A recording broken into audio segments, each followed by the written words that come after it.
आप सभी को नमस्ते। मैं शशांक सिंह आर्य, पूर्व सांसद प्रत्याशी, जयपुर शहर Lok Sabha, right to recall party. अभी हाल ही में राइट टू रिकॉल पार्टी द्वारा मुझे एक बहुत बड़ा दायित्व दिया गया था दिल्ली विधानसभा चुनाव प्रभारी के रूप में। और मैं आप सबके सामने आज आया हूं इस वीडियो के माध्यम से बताने के लिए कि दिल्ली विधानसभा चुनाव में राइट टू रिकॉल पार्टी 5वीं सबसे बड़ी पार्टी बन गई है।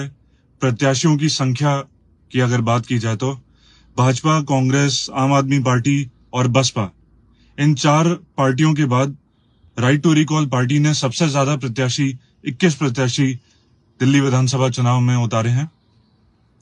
और मैं आपसे अपना अनुभव भी साझा करने के लिए इस समय आया हूं। जब मैंने विधानसभा का चुनाव लड़ा था सांगानेर विधानसभा से, वो मेरा पहला अनुभव था। मैंने अपने जीवन का पहला चुनाव लड़ा था, तो उसमें मैं मात्र 20 मिनट में फ्री हो गया था। पूरी प्रक्रिया से शपथ भी ले ली थी और जो रिटर्निंग ऑफिसर जो नामांकन कार्यालय है उससे मैं बाहर भी आ गया था। तो मैंने नामांकन के तीसरे दिन अपना नामांकन भरा था सांगानेर विधानसभा से राजस्थान विधानसभा चुनाव के अंतर्गत। लेकिन लोकसभा का जब चुनाव लड़ा मैंने, तो पहले दिन मैंने नामांकन भरा था, उसमें लगभग 40 मिनट का समय लगा था। लेकिन जब मैं अभी जयपुर से दिल्ली गया था और दिल्ली विधानसभा चुनाव में पार्टी ने एक बहुत बड़ा दायित्व मुझे सौंपा और मुझे बहुत खुशी है। सभी प्रत्याशियों का बहुत सहयोग मिला।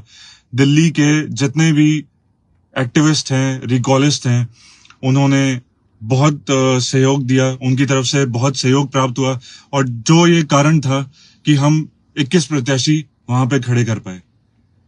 और इसमें मैं आपको ये बताऊं, पहले दिन, नामांकन के पहले दिन यानी 10 जनवरी को, शुक्रवार को, मैं एसडीएम रजौरी गार्डन, वहां पे मैं गया था।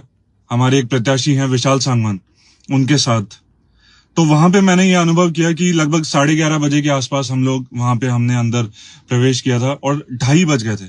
तो अब आप ये अंतर देखिए, विधानसभा चुनाव में मुझे लगे 20 मिनट और लोकसभा चुनाव में मुझे लगे 40 मिनट के आसपास। लेकिन वहां पे पूरा दिन लग गया। मुझे बुराड़ी भी जाना था। एक प्रत्याशी है हमारे बुराड़ी विधानसभा से जो चुनाव लड़ रहे हैं, ध्रुव कुमार शास्त्री, उनके नामांकन के लिए। तो रजौरी गार्डन से बुराड़ी दूर भी है, वहां तक अभी मेट्रो बनी नहीं है, काम चल रहा है। आखिरी मेट्रो स्टेशन मेरे ख्याल से मजलिस पार्क है जो पिंक लाइन पे आता है। और इधर की तरफ अगर बात करें तो गुरु तेग बहादुर नगर पीली लाइन। तो वहां पे मुझे जाना था, मैं नहीं जा पाया। फिर सोमवार को मैं वहां गया था, वहां पे भी वही स्थिति। 11:30-12 बजे के आसपास हम लोगों ने वहां अंदर आरओ कार्यालय में प्रवेश किया। Sir CV Raman ITI park, धीर पार्क के नाम से वो जाना जाता है। तो फिर उसके बाद मैंने ये अनुभव किया कि 12 बजे जाने के बाद 2:30 बजे के आसपास मैं वहां से फ्री हुआ था। तो ये चक्कर था। अब एक जो मैं आपसे अपना अनुभव वो साझा करना चाह रहा था कि जब हमारा नाम जिस विधानसभा में होता है और अगर हम उस विधानसभा को छोड़ करके किसी भी अन्य विधानसभा में जाकर के चुनाव लड़ते हैं, तो एक हमें कागज चाहिए होता है, वोटर सर्टिफिकेट।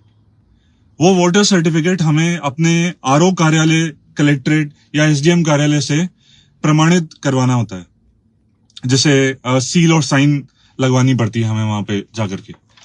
तो ऐसा करवाने से हम उस विधानसभा में जहां पे हमारा नाम है उसको छोड़ करके किसी भी अन्य विधानसभा से चुनाव लड़ सकते हैं। लेकिन वहां पे हमारे प्रत्याशियों से वो वोटर सर्टिफिकेट मांगा जा रहा था, तब भी जब वो उसी विधानसभा से चुनाव लड़ रहे थे। उदाहरण के तौर पे, अगर विशाल सांगवान जो कि रजौरी गार्डन से हमारे प्रत्याशी हैं, तो वो उनका नाम रजौरी गार्डन में है, रजौरी गार्डन की विधानसभा में, तो भी उनसे ये मांग की गई। बुराड़ी विधानसभा में ध्रुव कुमार शास्त्री हैं, उनसे ये मांग की गई। मैं आप सबकी जानकारी के लिए एक बात बता दूं कि जब हमारी जब प्रक्रिया पूरी हो जाती है, हम सारे कागज अपने प्रस्तुत कर देते हैं आरओ रिटर्निंग अधिकारी महोदय के सामने, तो वो हमें एक चेकलिस्ट देते हैं। उस चेकलिस्ट की बिंदु संख्या 3 पर ये आता है कि whether the candidate is from the same constituency और नॉट। तो अगर कैंडिडेट का नाम उसी कॉन्स्टिट्यूएंसी में है तो वो यस लिख देते हैं, हाँ लिख देते हैं, और अगर नहीं होता तो नो लिख देते हैं, और साथ में ये भी लिख देते हैं whether the candidate has provided voter certificate और नॉट।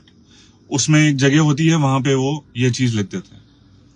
अब इस कारण से काफी समय लगा, उनकी प्रक्रिया काफी आप खुद सोच के देखिए, जो पहली बार चुनाव लड़ रहा है वो इतने बड़े मेंटल बैरियर को पार करके चुनाव लड़ रहा है। चुनाव लड़ने की प्रक्रिया यूं तो इतनी कठिन नहीं है, एक बार अगर समझ में आ जाए और आप समझ लें तो आसान है। मैंने पहला जब हमारा प्रयास होता है तो थोड़ा कठिन तो होता ही है, इसलिए हमारे जितने भी प्रत्याशी थे उनके साथ हम लोग गए। मैं जहां जहां पे जा पाया प्रत्यक्ष रूप से मैं गया, राजौरी गार्डन में गया, और मोती नगर की विधानसभा का जो आरओ कार्यालय है वो एसडीएम राजौरी में ही था, ऊपर 4th फ्लोर पे। राजौरी गार्डन था 2nd पे और वो था 4th पे। तो वहां मोती नगर से भी हमारे प्रत्याशी खड़े हुए हैं, गौरव बोथरा जी। तो यानी कहने का मतलब ये है कि तो मेंटल बैरियर को पार किया सभी लोगों ने, सभी बधाई के पात्र हैं, सारे के सारे प्रत्याशी। फिर उसके बाद इतनी जटिल प्रक्रिया, ये जो प्रक्रिया होती है नामांकन की, ये मानसिक और शारीरिक रूप से इतनी थकाऊ हो जाती है कि प्रत्याशी को लगता है कि मैं चुनाव लड़ ही क्यों रहा हूं, मुझे चुनाव नहीं लड़ना चाहिए। तो लेकिन हम लोग यानी जो रिकॉलिस्ट हैं, हम में से लगभग कईयों ने चुनाव लड़ रखे हैं, नहीं तो किसी न किसी प्रत्याशी के साथ पूर्व में वो जा चुके हैं, तो प्रक्रिया की जानकारी उनको थी, और हमारे साथ होने से उनको एक संबल मिला, उनको धैर्य मिला, और उन्होंने पूरी प्रक्रिया को देखा भी। फिर दूसरी चीज वहां पे जो मैंने अनुभव की कि आरओ कार्यालय के पास, लगभग सारे आरओ कार्यालय के पास 8 जनवरी की तारीख में एक सर्कुलर आया हुआ है, जिसके पृष्ठ संख्या 3 पर यह मेंशन है, उन्होंने अंडरलाइन कर रखा है इसको, करंट बैंक अकाउंट। अब करंट बैंक अकाउंट लिखा होने से एक बहुत ज्यादा कंफ्यूजन की स्थिति क्रिएट हो गई थी। ये जो करंट शब्द है, इसकी जगह अगर उस सर्कुलर में लेटेस्ट होता तो किसी प्रकार का कोई कंफ्यूजन क्रिएट ही नहीं होता। करंट बैंक अकाउंट लिखा होने से क्या हुआ, उनका ऐसा इंटरप्रिटेशन था इस चीज को लेकर के कि करंट अकाउंट खुलवाना है प्रत्याशी को, जबकि नियमानुसार एक नया बैंक अकाउंट खुलवाना होता है जब भी हम चुनाव लड़ते हैं, उससे पहले उसको सामान्य भाषा में विशेष चुनावी खाता भी कहते हैं। तो इस चुनावी खाते को प्रत्याशियों ने खुलाया, लेकिन इंडिविजुअल प्राइवेट पर्सन के लिए सामान्य तौर पे सेविंग्स जनरल बैंक अकाउंट ही खुलता है, एसबी जनरल अकाउंट भी जैसे कहते हैं। लेकिन वहां से यह डिमांड की जा रही थी आरओ कार्यालय से, क्योंकि मैं खुद भी गया था, कि आप करंट अकाउंट खुलवा करके लाइए। तो जब मैंने ये बात रखी उनके सामने, उनको बताया कि करंट अकाउंट मेनली एक शॉप का, फर्म का, बिजनेस एंटिटी जो होती है उसका ही खुलता है, तो उसको उन्होंने सुना, समझा। बुराड़ी के आरओ जो थे और एसडीएम राजौरी की जो आरओ महोदया थी, काफी कोऑपरेटिव थी, उन्होंने काफी अच्छा कोऑपरेट किया और इस चीज को समझा। फिर उन्होंने बाद में बोला कि अगर ऐसा हम करते हैं तो फिर उसके बाद हम लोग इसको नोटिस जारी कर देंगे। तो ये नोटिस जारी करने के कारण ये हुआ कि सारी चीजें सामान्य रूप से हो गई और हम इस चीज को कर पाए। तो इतना ही मेरे को आपसे कहना था, और आज मैं फिर आपके सामने एक वीडियो लेकर के आऊंगा और आपको ये बताऊंगा कि अपने अनुभव साझा करूंगा। धन्यवाद, नमस्ते।